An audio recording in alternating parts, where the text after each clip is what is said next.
Hi, my name is Benjamin Watts, and today's 5-minute devotional is going to be out of Psalm 7.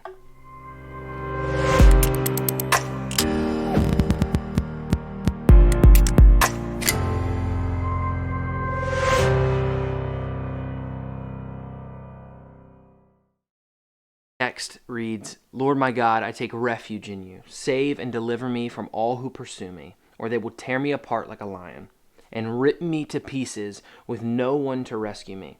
Lord my God, if I have done this and there is guilt on my hands, if I have repaid my ally with evil, or without cause have robbed my foe, then let my enemy pursue and overtake me.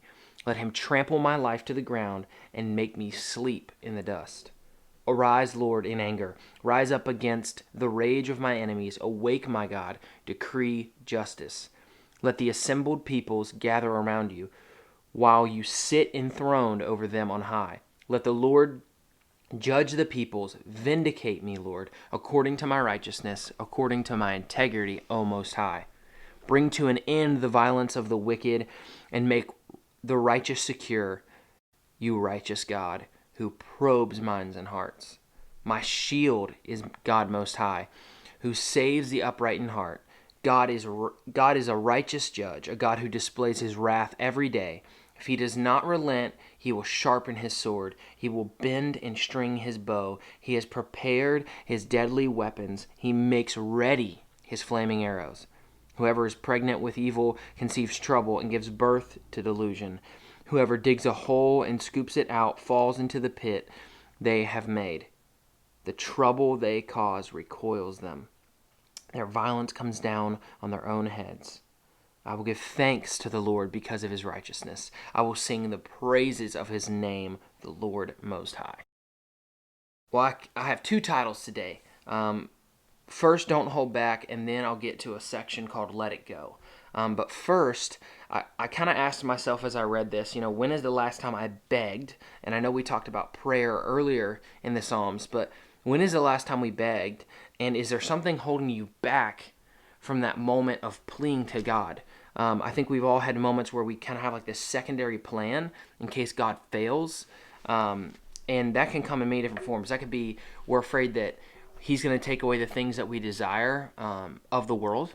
Maybe that could be you're in a relationship and you're praying, God, show me if they're the one, and you're so scared to trust him because maybe it's easy.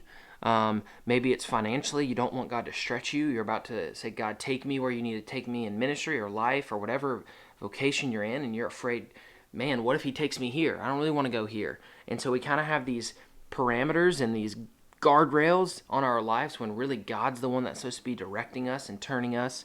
And so when is the last time that you just say, God, I'm not going to hold back. God, I'm going to give you full control. I have full faith in you. Take me where you need to take me. Teach me what you need to teach me. And so that's the first thing, is just don't hold back. Secondly, kind of within that is, we talked about this when we talked about approaching God in prayer, is pray boldly.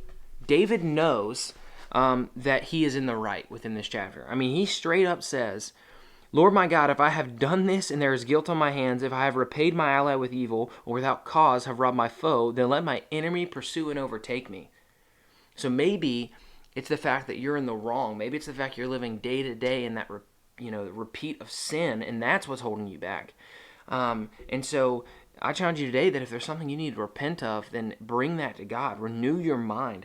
Bring that up front before you dive into His Word, before you begin your day, and let Him refresh and renew you. But man, David was just brave and bold, and to me that's crazy. But there's times when I'm right where I need to get into my meditation on His Word, and I need to pray with that bold faith, because I know that God has me in the right, that I know He has me in a season that He chose me for, and that I'm built for it.